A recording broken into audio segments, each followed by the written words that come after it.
One Sabbath, Jesus was going through the grain fields, and his disciples began to pick up some heads of grain, rub them in their hands, and eat the kernels. Some of the Pharisees asked, "Why are you doing what is unlawful in the Sabbath?"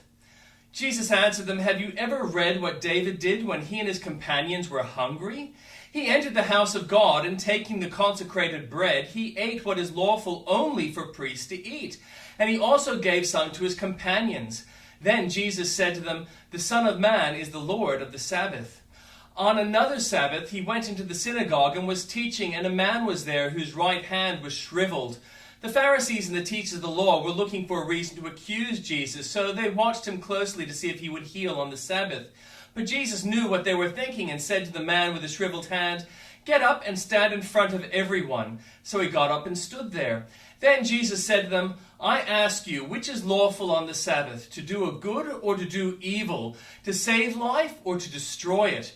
He looked around at all and then said to the man, "Stretch out your hand." He did so, and his hand was completely restored. But the Pharisees and the teachers of the law were furious and began to discuss with one another what they might do to Jesus. One of those days, Jesus went out to a mountainside to pray and spent the night praying to God. When morning came, he called his disciples to him, and he chose 12 of them, whom he also designated apostles: Simon, whom he named Peter, his brother Andrew, James, John, Philip, Bartholomew, Matthew, Thomas, James, son of Alphaeus, Simon, who was called the Zealot, Judas, son of James, and Judas Iscariot, who became a traitor. He went down with them and stood on a level place. A large crowd of his disciples was there, and a great number of people from all over Judea and Jerusalem, from the coastal region around Tyre and Sidon, who had come to hear him and to be healed of their diseases. Those troubled by impure spirits were cured, and the people all tried to touch him, because power was coming from him and healing them all. Looking at his disciples, he said, "Blessed are you who are poor, for yours is the kingdom of God. Blessed are you who hunger now, for you will be satisfied. Blessed are you who weep now, for you will laugh. Blessed are you when people hate you, when they exclude you and insult you and reject your name as evil because of the Son of Man. Rejoice in that day and leap for joy, because great is your reward in heaven. For that is how their ancestors treated the prophets. But woe to you who are rich, for you have already received your comfort. Woe to you who are well fed now, for you will go hungry. Woe to you who laugh now, for you will mourn and weep. Woe to you when everyone speaks well of you, for that is how their ancestors treated the false prophets." And the Old Testament reading. Jephthah the Gileadite was a mighty warrior. His father was Gilead, his mother was a prostitute. Gilead's wife also bore him sons, and when they were grown up, they drove Jephthah away. "You are not going to get any inheritance in our family," they said, "because you are the son of another woman." So Jephthah fled from his brothers and settled in the land of Tob, where a gang of scoundrels gathered around him and followed him. Sometime later, when Ammonites were fighting against Israel, the elders of Gilead went to Jephthah for the land of Tob. "Come," they said, "to be our commander, so we can fight the Ammonites." Jephthah said to them, "Didn't you hate me and drive me from my father's house? Why do you come to me now when you're in trouble?" The elders of Gilead said to him, "Nevertheless, we are turning to you now. Come with us to fight the Ammonites, and you will be head over all of us who live in Gilead." Jephthah answered, "Suppose you take me back to fight the Ammonites, and the Lord gives them to me. Will I really be your head?" The elders of Gilead replied, "The Lord is our witness. We will certainly do as you say." So Jephthah went with the elders of Gilead, and the people made him head and commander over them. And he repeated all his words before the Lord in Mizpah. Then Jephthah sent messengers to the Ammonite king with the question, "What do you have against me that you have attacked my country?" The king of the Ammonites answered Jephthah's messengers, "When Israel came out of Egypt, they took away my land from the Arnon to the Jabbok, all the way to Jordan. Now give it back peaceably." Jephthah sent back messengers to the Ammonite king, saying, "This is what Jephthah says. Israel did not take the land of Moab or the land of the Ammonites, but when they came out of Egypt, Israel went through the wilderness to the Red Sea and on to Kadesh. Then Israel sent messengers to king of Edom, saying, 'Give us permission to go through your country,' but the king of Edom would not listen. They sent also to the king of Moab, and he refused. So Israel stayed at Kadesh. Next they traveled through the wilderness, skirted the lands from Edom and Moab, passed along the eastern side of the country of Moab, and camped on the other side of the Arnon. They did not enter the territory of Moab, for the Arnon was its border. Then Israel sent messengers to Sihon, king of the Amorites, who ruled in Heshbon, and said to him, "Let us pass through your country to our own place." Sihon, however, did not trust Israel to pass through his territory. He mustered all his troops and encamped at Jahaz and fought with Israel. Then the Lord, the God of Israel, gave Sihon and his whole army into Israel's hands, and they defeated him. Israel took over all the land of the Amorites who lived in that country, capturing all of it from the Arnon to the Jabbok and from the desert to the Jordan.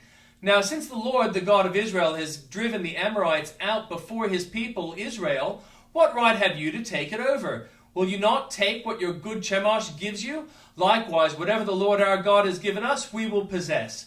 Are you any better than Balak, son of Zippor, king of Moab? Did he ever quarrel with Israel or fight with him? For 300 years Israel occupied Heshbon, Aroer, the surrounding settlements, and all the towns along the Arnon. Why didn't you retake them during that time? I have not wronged you, but you are doing me wrong by waging war against me. Let the Lord, the judge, decide the dispute this day between the Israelites and the Ammonites. The king of Ammon, however, paid no attention to the message Jephthah sent him.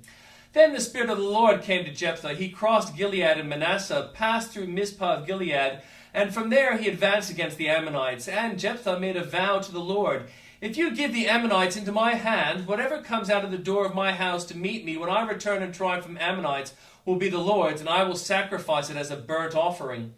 Then Jephthah went over to fight the Ammonites, said the Lord gave them into his hands. He devastated 20 towns from Aroer to the vicinity of Minnith as far as Abel-keramim. Thus Israel subdued Ammon. When Jephthah returned to his home in Mizpah, who should come out to meet him but his daughter, dancing to the sound of timbrels? She was only a child. Except for her, he had neither son nor daughter. When he saw her, he tore his clothes and cried, "Oh no, my daughter, you have brought me down, and I am devastated. I have made a vow to the Lord that I cannot break." "My father," she replied, "you have given your word to the Lord. Do to me just as you promised, now that the Lord has avenged you of your enemies, the Ammonites. But grant me this one request," she said. "Give me 2 months to roam the hills and weep with my friends, because I will never marry." "You may go," he said. And he let her go for 2 months. She and her friends went to the hills and wept because she would never marry. After the 2 months she returned to her father, and he did to her as he had vowed, and she was a virgin. From this comes the Israelite tradition, that each year the young women of Israel go out for 4 days to commemorate the daughter of Jephthah the Gileadite.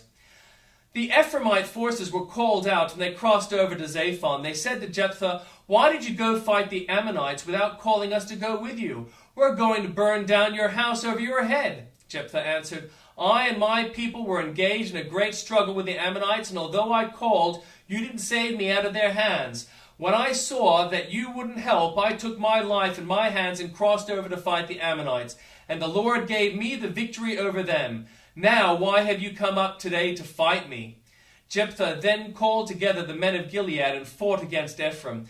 The Gileadites struck them down because the Ephraimites had said, "You Gileadites are renegades from Ephraim and Manasseh." The Gileadites captured the fords of the Jordan leading to Ephraim, and whenever a survivor of Ephraim said, "Let me cross over," the men of Gilead asked him, "Are you an Ephraimite?" If he replied no, they said, "All right, say Shibboleth."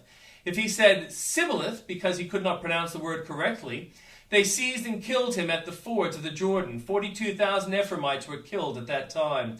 Jephthah led Israel 6 years. Then Jephthah the Gileadite died and was buried in a town in Gilead. After him, Ibzan of Bethlehem led Israel. He had 30 sons and 30 daughters. He gave his daughters away in marriage to those outside his clan.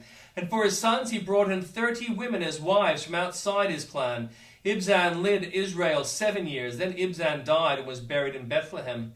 After him, Eloan the Zebulunite led Israel 10 years. Then Elon died and was buried in Ajalon in the land of Zebulun. After him, Abdon, son of Hillel from Pirathon, led Israel. He had 40 sons and 30 grandsons, who rode on 70 donkeys. He led Israel 8 years. Then Abdon, son of Hillel, died and was buried at the Pirathon in Ephraim, in the hill country of the Amalekites.